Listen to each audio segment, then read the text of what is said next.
One T V سب پہ نظر اندر کی خبر۔ آج 25 دسمبر 2022 کو ملک بھر میں قائد اعظم محمد علی جناح کا 147واں یوم پیدائش جوش و جذبے کے ساتھ منایا جا رہا ہے۔ ہر سال کی طرح اس سال بھی محمد علی جناح کو خراج تحسین پیش کرنے کے لیے مختلف تقاریب کا اہتمام بھی کیا گیا۔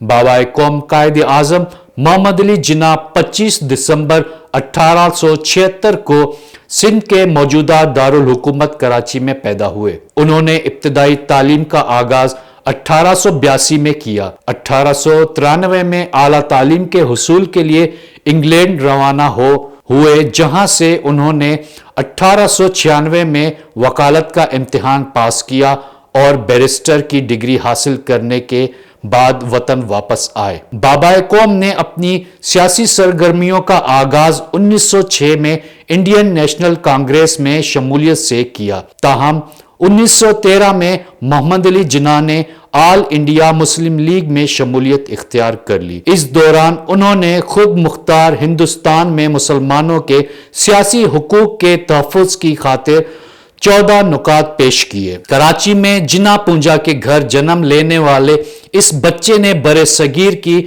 نئی تاریخ رقم کی اور مسلمانوں کی ایسی قیادت کی جس کے بل پر پاکستان نے جنم لیا۔ قائد اعظم محمد علی جناح کی قابلیت میں برِ صغیر کے مسلمانوں نے نہ صرف انگریز سامراج سے آزادی حاصل کی بلکہ تقسیم ہند کے ذریعے پاکستان کا قیام عمل میں آیا اور آپ پاکستان کے پہلے گورنر جنرل بنے۔ قائد اعظم محمد علی جناح کی زندگی جرأت، انتھک محنت، دیانتداری، عزم مصمم، حق گوئی کا حسن امتزاج تھی۔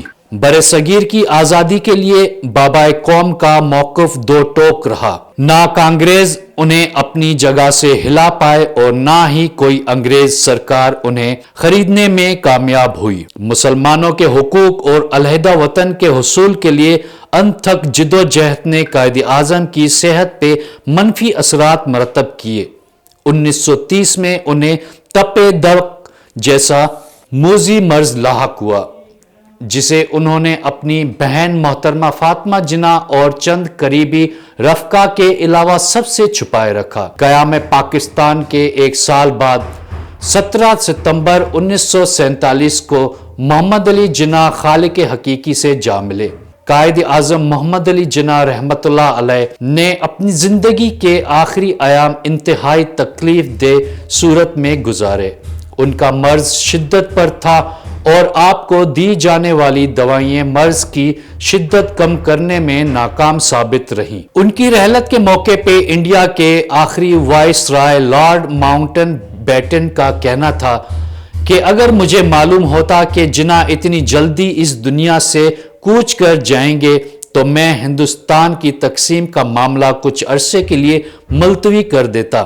وہ نہیں ہوتے تو پاکستان کا قیام ممکن نہیں ہوتا۔ قائد اعظم محمد علی جناح کے بدترین مخالف اور ہندوستان کے پہلے وزیر اعظم جواہر لال نہرو نے اس موقع پر انتہائی افسردگی کا اظہار کرتے ہوئے کہا کہ میں طویل عرصے سے انہیں ناپسند کرتا چلا آیا ہوں، لیکن اب جب کہ وہ ہم میں نہیں رہے تو ان کے لیے میرے دل میں کوئی تلخی نہیں، صرف افسردگی اس کی ہے کہ انہوں نے جو چاہا وہ حاصل کر لیا، لیکن اس کی کتنی بڑی قیمت تھی جو انہوں نے ادا کی۔ قائد اعظم محمد علی جناح نے 30 جولائی 1948 کو یہ مشہور جملہ کہا، میں نے بہت دنیا دیکھ لی، اللہ تعالیٰ نے عزت بے حساب دی، اب میری زندگی کی ایک ہی تمنا ہے کہ مسلمانوں کو باوقار اور سر بلند دیکھوں۔ میری خواہش ہے کہ جب میں مروں تو میرا دل گواہی دے کہ جناح نے اللہ کے دین